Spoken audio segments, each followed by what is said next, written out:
I found out my husband was cheating with my sister, I divorced him, and went no contact with my toxic family. Years later, karma knocked on their door. I was married to my husband Nathan for 6 years. 32 years old, successful, charming, everything I thought I wanted. We had what I considered a strong relationship. Sure, we had the usual couple drama through the years, but we'd grown from it. Or at least, that's what I told myself every night as I fell asleep next to him. Everything seemed fine until about 8 months ago when my sister Violet moved back to our hometown after living in Miami since she was 18. Her long-term boyfriend had dumped her and moved to Seattle, leaving her completely broke. The circumstances behind their breakup were murky at best. When Violet returned, she spun this elaborate story about how he'd been secretly meeting men behind her back. I didn't really know the guy well. I'd only met him 3 times since Violet would only come home for Christmas, usually staying just 3 or 4 days. He'd accompanied her twice during their 5 years together. The other time I met him was when Nathan and I visited them for a day during our vacation 3 years ago. Honestly, the cheating story didn't add up.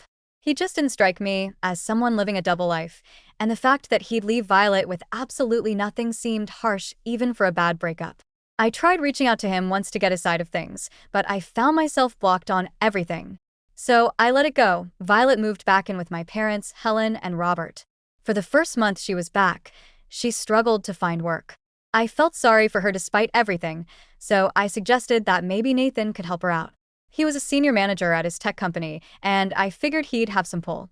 He did, and within 2 weeks, she had a position in his department, a job actually in her field of digital marketing. Now, I need to give you some background. My sister and I have never been close.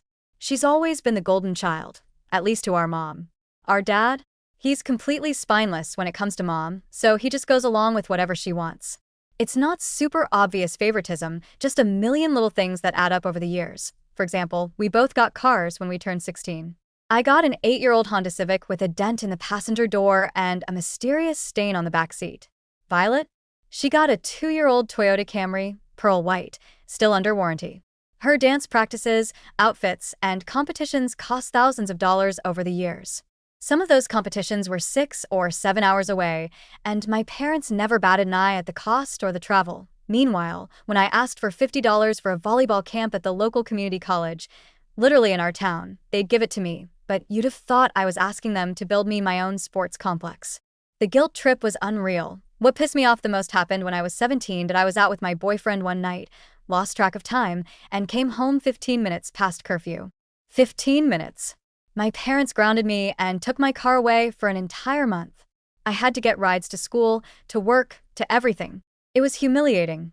Then the next year, Violet came home 2 hours late, 2 hours, and reeked of marijuana.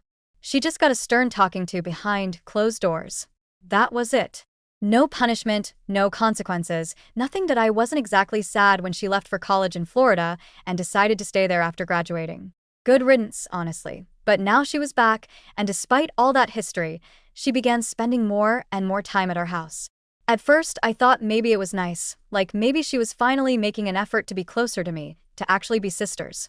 How naive I was. Then I started noticing things. Small things that made my stomach twist. Violet and Nathan were getting rather familiar with each other. They'd talk about seemingly anything at length: movies, music, politics, random philosophical debates that went on forever. They started developing their own inside jokes. Whenever I tried to include myself in the conversation, they'd exchange a quick glance and say, "Oh, just a work thing," before changing the subject. When I asked Nathan about it directly one evening, he just shrugged and said they had a lot in common and were working on several big projects together at work. He made it sound so reasonable, so innocent. I wanted to believe him. The first real red flag came after about a month of this dynamic. I'd come home from work and Violet would already be there, just hanging out, in my house, like it was the most natural thing in the world. See, Nathan and I have different work schedules. He works a traditional 8 to 4:30 shift, while I work 10 to 7 at the medical office where I'm a billing coordinator. This schedule difference had never been a problem before.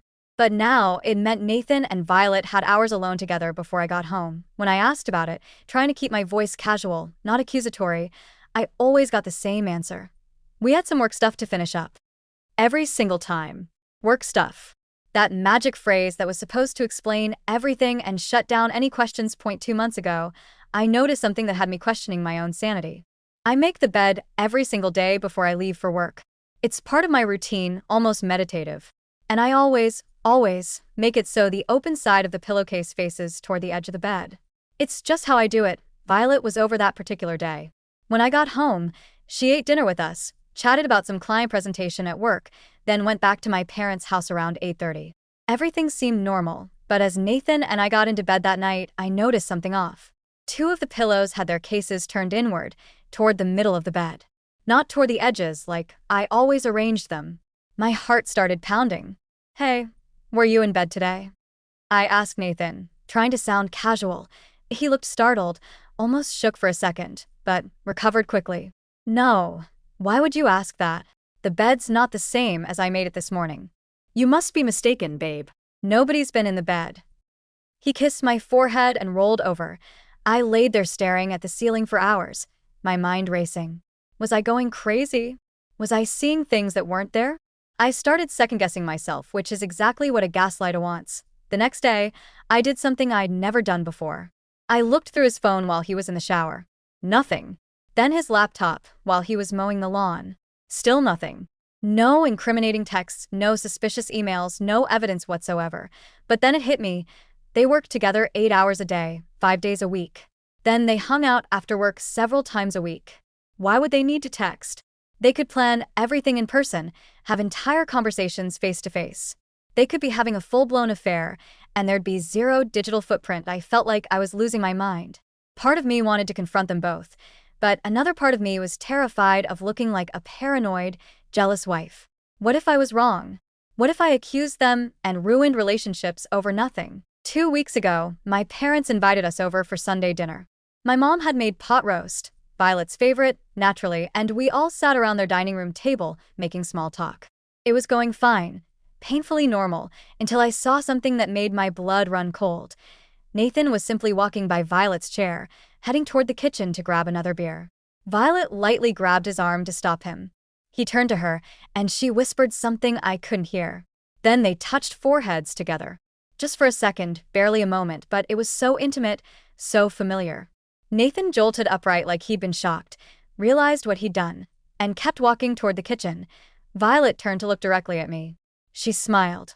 Not a friendly sister smile, but something else. Something knowing. Something cruel. Then she just went back to eating her pot roast like nothing had happened. I'm not an idiot. I know a mountain of red flags when I'm staring at one. But knowing something and accepting it are two completely different things. I'd been in love with Nathan since I was 21 years old. We met at a mutual friend's barbecue, and I thought he was the one from our very first conversation. 9 years of my life. 9 years of building a future together. How do you just accept that it's all been a lie? I couldn't eat another bite. I made an excuse about feeling sick and asked Nathan to take me home early. In the car, he kept asking if I was okay, putting his hand on my knee like a concerned husband. I wanted to scream at him, to demand the truth right there. But I didn't. I needed to be smart about this, that I spent the next few days planning. I decided to arrange a weekend getaway to Kansas City, somewhere neutral, away from Violet and my parents. I booked a nice hotel downtown, made reservations at a romantic restaurant. I told myself I'd ask him about everything there. Maybe he'd tell me the truth. Maybe there was some explanation I hadn't considered. Maybe I was just being paranoid and we'd laugh about this someday. God, I was so stupid till we left on a Friday afternoon. The drive was nice. We talked about work, about maybe taking a real vacation to Colorado in the fall, about mundane life things. We checked into the hotel, had drinks at the rooftop bar, went dancing at a club nearby. We were intimate that night. The whole time, I kept thinking, how can he do this with me if he's doing it with her? Saturday morning, we had brunch planned at this place famous for their French toast. We were getting ready, and I was doing my makeup in the bathroom mirror. I could see Nathan's reflection behind me, putting on his watch. He looked so normal. So much like the man I'd fallen in love with that I almost didn't say anything. I really thought maybe I'd imagined everything, that I was being crazy, that our marriage was fine, but I couldn't live with the not knowing anymore. It was eating me alive. We were about to head out when I turned to him and said, point blank, "Are you having an affair with Violet?" The color drained from his face. His eyes filled with tears immediately. And in that moment, before he even opened his mouth, I knew. "Yes," he whispered. "I'm so sorry." "Yes, I am." My heart shattered. Like actually physically hurt in my chest. I couldn't breathe. Why? It was all I could manage to say. I'm sorry. I didn't mean for this to happen. We clicked. And before I knew it, we were kissing, and then it became more, and have you been sleeping with her in our bed? I cut him off. Before I get home from work? He just turned his head away, couldn't even look at me. That was answer enough that I grabbed my purse and walked out. I didn't take any of my things from the hotel room, my clothes, my toiletries, nothing. I just got in my car and drove the 3 hours back home in complete silence. No music, no podcasts, nothing but the sound of my own breathing and occasional sobs. Nathan got an Uber back and arrived a few hours after me with my things. He tried to apologize, tried to explain, tried to touch my arm. I didn't acknowledge him at all. I just stared straight ahead, tears streaming down my face, completely silent. He finally packed a bag and left for a hotel. The house felt enormous and empty. The next day, I called my parents. I needed to tell someone, and despite everything, they were still my parents. My mom answered. Mom, Nathan's been having an affair with Violet. There was a pause. Too long of a pause. Oh, honey, we're so sorry about what happened. Wait, you already knew. Violet left last night. She said she might not be back for a few days. I'm sure she just needs some space too. She's with Nathan, isn't she? She went to stay with him. My mother didn't answer, which was an answer itself. That conversation happened 3 months ago. Our divorce is almost final now. Nathan found an apartment to rent right away, and Violet moved in with him immediately. I'm only contacting him through my lawyer regarding the divorce proceedings. Initially, he said I could just have the house and the savings account. I think guilt was eating at him. But then after a few days, he changed his tune and said we'd have to split the house 50-50. I know that was Violet in his ear. She's always been good at manipulating people to get what she wants. Just like that, 9 years of my life were gone. Erased. He has no idea what he's gotten himself into. Violet's a narcissist who will use him up and throw him away eventually. But that's his problem now, not mine. Violet has been exceedingly cruel during all of this. A few days after I found out, she tagged me in a Facebook post. It was a selfie of her and Nathan, him giving her a kiss on the cheek from behind. The caption read, "Feeling loved, red heart sparkles." It was disgusting. Deliberately hurtful. She knew exactly what she was doing, twisting the knife just because she could. I logged out of my account and deleted the app from my phone immediately. About an hour later, she texted me, "Sorry sis. Didn't mean to tag you. No hard feelings though. I hope we can still be close. You'll meet your soulmate someday too." 2 hearts. I blocked her. I blocked her on everything I could think of, phone, email, Instagram, everything, and my parents haven't been any better. They pretended to be sympathetic in the beginning, making sad faces and saying things like, "We're here for you," and "This must be so hard." But when I told them I was going full no contact with both Violet and Nathan, my mother's mask slipped. "Isabella, I'm sorry this happened. It shouldn't have happened this way. But your sister deserves to be happy too. You'll meet someone new, and then we can all put this behind us and move forward as a family." I stared at her in disbelief. "Are you serious right now?" "I'm just saying, there's no need to be dramatic about. She stole my husband. She had an affair with him in my own bed. And you think she deserves to be happy? Well, people make mistakes. Your sister's been through so much," and I told her about the Facebook post and the text message Violet had sent. My mother just waved her hand dismissively. "Well, you shouldn't be on those things anyway. Social media just causes problems." My father hadn't said a single word this entire conversation. He just sat there in his recliner, staring at the TV, even though it wasn't on. "Dad, what do you think about all this?" He finally looked at me, uncomfortable, then glanced at my mother. "I agree with your mother," he mumbled, then got up and walked out of the room. In that moment, I realized something I'd probably known my whole life but never fully accepted. They would always choose Violet. No matter what she did, no matter how much she hurt me, she would always be their priority. I was just the other daughter, the backup, the one who didn't matter as much. "I'm going no contact with all of you," I said quietly. "Don't be ridiculous. I'm done. With Violet, with Nathan, and with both of you. Don't contact me again." I left their house and never looked back. The house sold within 2 months, thankfully above asking price in a competitive market. I had already moved everything out of our joint savings into a new account, so that was never an issue. Nathan tried to fight me on a few things, but eventually his lawyer convinced him to just settle. I think even his attorney thought he was a piece of garbage that I moved to Minnesota. Minneapolis, specifically. I didn't tell any of my family where I was going or when. I told a few close friends and a couple of cousins I'd always been close to, swearing them to secrecy. Then I just disappeared from Missouri. Did I wish them all the worst and started building a new life. 4 years passed. 4 years of therapy, healing, and slowly learning to trust again. But my so-called family wasn't done with me yet. Hi everybody. I know it's been 4 years since everything exploded, but something happened recently that I need to share. First, an update on me. I'm engaged now. His name is Cameron, yes, same first name as my dad, which we laugh about, but Cameron is wonderful in every way Robert never was. He's a chef, and he and his twin brother Austin own a restaurant and bar that's doing incredibly well. It took a lot of therapy to get myself back out there. I tried dating pretty soon after I moved to Minneapolis, and went on one okay first date with a guy who then revealed himself to be a complete narcissist. I swore off men forever after that. That's when I really committed to therapy, processing the betrayal by Nathan and Violet, the abandonment by my parents, all of it. It was a hard year, but I came out stronger. I met Cameron at a friend's dinner party 2 years ago, and we just clicked immediately. Real clicking, not whatever fake connection Nathan had with my sister. Now, about my family's audacity. About 9 months after I left Missouri, I'd been completely no contact with everyone. I hadn't told them where I moved. Then one day, I came home to my apartment and found a wedding invitation in my mailbox for Nathan and Violet's wedding. The invitation included this gross photo of them hugging in a sunflower field, looking like some perfect couple from a romance movie. There was also a letter from my parents. It basically said I needed to forgive everyone and put it all behind us because we're family and families work through problems. They also mentioned that Violet wanted me to be a bridesmaid, just like she'd been for my wedding. The absolute audacity made me physically ill. That letter reopened wounds I'd been working so hard to heal. My therapist earned every penny during those sessions, let me tell you. Today I can laugh about it, but back then? Not so much that I didn't respond at all. The only thing I did was figure out which cousin had given them my address, and cut them off too. Harsh? Maybe. But I wasn't taking any chances. That brings me to last week. Nathan, of all people, showed up at my apartment. I was getting ready for a quiet evening when there was a knock. I looked through the peephole, and my heart stopped. Nathan.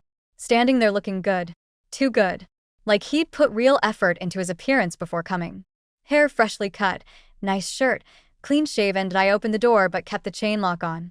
What do you want? Isabella, please. I just want to talk. I'm so sorry for what I did. Violet and we're divorcing. He paused dramatically like this was supposed to mean something to me. I figured out she was cheating on me. The entire marriage. Can you believe that? Actually, yes. Yes, I could believe that completely. I don't expect you to take me back, he continued. But we should talk. Get some closure. For both our sakes. I blinked at him twice, processing the absolute insanity of what I was hearing. I looked him dead in the eye and said, "No. I give you no closure whatsoever. You made your own bed, literally in my house, with my sister. Did you really think that woman, who's had more partners than a high school dance class, was suddenly going to be faithful just because you put a ring on her finger? You're even dumber than I thought. I forgive nothing. I want nothing from you. I don't care about your problems. I'm better off now, and that will always be the case. You can go straight to hell." Then I closed the door in his face and locked it. I immediately called my landlady, Mrs. Peterson, who's the sweetest woman in the world. I've gotten close to her over these 4 years. She knows my whole story. Within minutes, her 2 nephews who maintain the building were there, informing Nathan he was not welcome and was now on a banned list. If he returned, they'd call the police for trespassing. I thought that would be the end of it. But Nathan apparently doesn't understand the word no. I have a pretty easy 9-to-5 schedule now, which means I can go to Cameron's restaurant almost any night he's managing. I don't get in the way. I just hang out at the bar, enjoy a glass of wine, and steal a few minutes with him when he's not busy. I've become close friends with a lot of the staff, many of whom are Cameron and Austin's family members. It's the family environment I always wished I'd had growing up. I'm there the next night, a slow Tuesday, when Nathan walks in and comes straight to my table. Just sits down like he belongs there. Cameron noticed immediately and came over. He recognized Nathan from photos I'd shown him. Nathan stuck his hand out for a handshake. Cameron just looked at it, then looked at me. Want me to kick him out? Cameron asked. Not yet. I have a question or two first. Nathan actually perked up, like he thought he was winning something. What a tool. Tell me what happened between you and Violet, I said. Pure morbid curiosity. He launched into his sob story. Violet had been having affairs with at least 2 married men throughout their marriage. Old habits die hard, apparently. He found out about 2 years in. It was a tough time for me, he said pathetically. I interrupted. But you're not completely stupid, right? Please tell me you protected your assets. He replied smugly. I stuck it out almost another year, so I could start hiding money and selling off some investments. In the end, she got a fraction of what she would have gotten. And what happened to her after? She had to move back in with your parents. Again. I smiled, genuinely satisfied. Yes. Thank you. That's exactly what I wanted to hear. You can go now. Cameron stood up. You heard her. Out of my restaurant. But I just want to. No. I cut him off. No forgiveness. No closure. I just wanted to know that my loser sister ended up right back where she started. Now get out. Cameron pointed toward the door. Nathan looked around and realized the bartender and 2 servers were all glaring at him. He stood up, tucked his tail between his legs, and headed for the exit. If you ever come back, Cameron started. Yeah, I know. Cops, trespassing, Nathan muttered before leaving. After he was gone, I got checked on by almost everyone in the restaurant. It was embarrassing but also really touching. Cameron's parents called me within the hour. They'd already heard what happened and demanded I stay with Cameron for the next few days just to be safe. I never heard from Nathan again. And honestly, I hope I never do, but life had one more twist for me. I didn't think I'd ever have another update, but here I am. I'm now 41 years old and a mother of 2, a 6-year-old son and a 2-year-old son. Cameron and I are doing wonderfully. I work part-time as an office manager for the restaurants. Yes, plural. Cameron's cousin bought into the business 3 years ago, and we opened a second location. It's been more work but incredibly rewarding. Fun fact, I'm pretty sure I got pregnant that week I stayed with Cameron after Nathan showed up. His parents now joke that they always wanted to be grandparents, and it was all part of their master plan. After my last encounter with Nathan, I figured it was only a matter of time before my parents or Violet showed up. It didn't happen right away, and I eventually rejoined social media, staying no contact with most of my biological family, but not hiding either. If they wanted to find me, they would. It wasn't until after our first son was born that I got a message from my mother. A half-hearted apology, something about forgiveness, and then she asked about her grandson. The audacity of calling my child her grandchild made me see red. I replied, "You don't have any grandchildren. I'm not your daughter, and thus my children have no relation to you whatsoever. If you want grandchildren, encourage Violet to do what she does best." Then I blocked her. She made new accounts trying to contact me for months, but I just deleted every request. That brings me to the recent situation. About 6 months ago, I started getting bombarded with messages. My parents, extended family members, even Violet. They all wanted to talk and make amends. The messages from my parents were sob stories about missing out on their grandchildren's lives, that I ignored all of it. Until Violet's messages became more urgent. After 3 weeks of persistence, I finally agreed to a Zoom call. Just me, no kids. When it started, they immediately asked to see the children. I was firm, no. They had 3 grandparents, Cameron's mom, dad, and grandmother. That was it. They started with apologies. Even Violet claimed she was wrong and wanted her sister back. My mother launched into her usual speech about families sticking together. "Is that all you've got?" I said. "I'm going to go now." "Wait," they all yelled. The facade dropped. The real reason came out. Violet has been having serious health issues. Her kidneys are failing. She needs a transplant. And family members are the most likely viable matches. "So this is why you called me," I said slowly. "You want me to save her? After everything? My husband wasn't enough. Now she needs a body part from me too." My mother snapped. "Stop being like this. All of that was a long time ago." She started crying. "I get it, you hate us. But she's going to die without a transplant. Is that what you want? I know you think she wronged you, but please, just this once, can we set that aside?" Then my father actually spoke. "Look, we're sorry about everything, but we have major problems. Between her medical bills and her not being able to work, your mother and I are drowning financially. We're going to lose the house. We need you to come back to Missouri, get tested as a match, and we could use some financial help. So you need my kidney and my money? I said. Don't put it like that, he replied weakly. Violet chimed in, her voice small and pathetic. Please, Isabella. Just come home. I need my big sister. I don't want to die. Just come see if you're a match. If you're not, we'll never contact you again. Please. I told them I needed to think about it, do some research. I'd give them an answer tomorrow. I ended the call. Cameron told me he'd support whatever decision I made. When I said I was going alone, he understood that I got tested in Minnesota. I was a perfect match. Absolutely perfect, like 1 in a million odds perfect, and I flew back to Missouri. By the time I arrived, Violet had deteriorated and been admitted to the hospital. This at least got my parents off my back about having dinner together. I had zero intention of playing happy family that I met with the transplant doctors. They went over everything, then I asked if we could have the conversation with everyone present. We all went to Violet's hospital room. The doctor explained Violet had maybe 6 months without a transplant. They talked about the procedure, the recovery, the risks. They made a huge deal about what a perfect match I was, how the likelihood of finding a more viable donor was essentially zero, and how the sooner we scheduled surgery, the better Violet's chances. Then I walked over to Violet's bedside. I took her hand gently.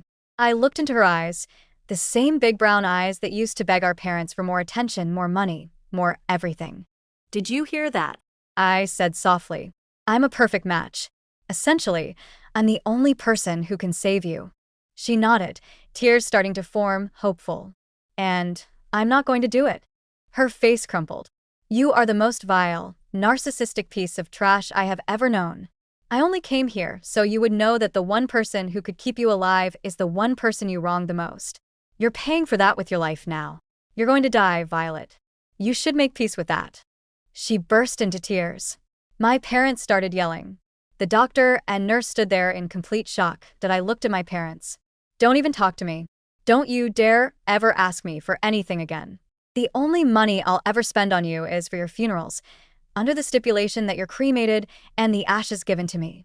At which point I'll promptly flush your remains down the dirtiest toilet I can find. Then I walked out and never looked back. I'm home now. My real home, with my real family. And I couldn't be happier.